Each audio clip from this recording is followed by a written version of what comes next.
So we're gonna take this and set this aside for just a moment, and I'm gonna take the iPhone that we're gonna merchandise, and on that iPhone we have a bracket arm and bracket arm assembly plate. Okay, this comes with your kit. We have one for handheld, we have one for tablets, and then we have a special Viper one for tablets. And you're familiar with our Viper arms. We offer them for several of our products. We're going to show you how to install it today for the handheld. Okay? So you take the plate. I've already pre-installed the arms. I took the time to adjust them so that they were the appropriate height for the iPhone. The theory of operation on these arms is that it works the same way as the Series 950 that you're already familiar with. They have adjustable Z height, which are accessed through a T20 Torx bit on the bottom here. So you can take your multi-tool with your T20 and adjust the height and get that set just right for your iPhone.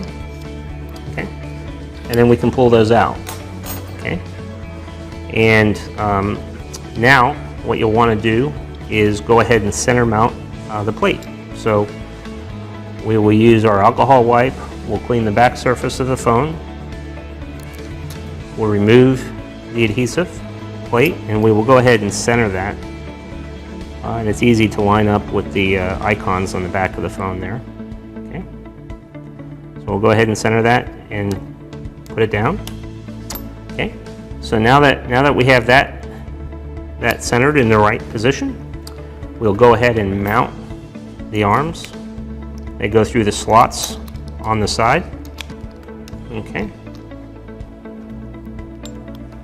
Put one in the lower slot and one in the upper slot. Okay, so this one is a little tight, and so I'm going to show you how to adjust it. On the back of the arms plate, there's some Phillips head screws. So what you can do is you can, if you find like I did, that those are a little tight, you just turn them a little bit. You slide your slots in there. And once you have it properly set up, you take your Phillips head screwdriver and then just tighten it down a little bit. Okay. Okay. And then what you'll want to do is take your T20 tool, and I had already scaled these to the appropriate height for the iPhone, but they were a little bit loose, and that allowed me to basically mount it to the phone easily. So what you want to do then is just go ahead and tighten that up so that you get a nice firm grip on the phone. Once you've mounted the security brackets on the plate, you'll want to take your Phillips head and tighten these down a little bit so that the security arms don't slip. Okay. It's really important when you align this, not only do you want to center it with the phone, but the end of the plate, which has the yellow plunger, wants to be pointing in the end of the product that has the lightning connector and the micro USB, so that that's properly lined up when you mount the sensor. Now we want to mount the sensor to here. So you see the sensor has a plunger. You want to line that up with the yellow button on the arms plate here. So that just kind of sits together right there. Okay. And included with the sensor are two T20 screws. These screws are used in these holes here in the top of the sensor to secure the sensor to the arms plate. So you take your T20 multi-tool and you basically go ahead and screw those down. It takes a couple twists, but it's pretty fast and simple. You can feel when it's snug.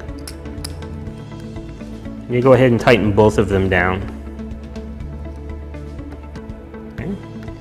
Now that we have the arms plate mounted and we've secured the sensor to the arms plate, go ahead and plug the sensor into the phone. We come back to your stand. We plug the optical sensor into the bottom of the Series 1060 sensor. You turn it clockwise to give it a nice snug fit. And now you have a complete installation of the Series 1060 with bracket arms. One of the interesting features that we've included with the Series 1060. You saw how easy it was for me to re-merchandise, right? But of course, retailers probably don't want it to be just that easy for a curious customer to accidentally unplug the sensor and cause a false alarm in the store. So we have a little hold down screw, which is located, this black screw. It's a T8 Torx. Okay. If you apply the sensor, you use your T8 tool, you can get in there, and in this case, what you want to do is just kind of loosen it. It's a little bit counterintuitive, but you loosen it by turning it counterclockwise, and that locks this down. So now it can no longer be removed by the customer. So now you have a really great iPhone display. You have the added security of the bracket arms. You have the optional use of the lockdown with your T20 bit. So you can easily scale the security.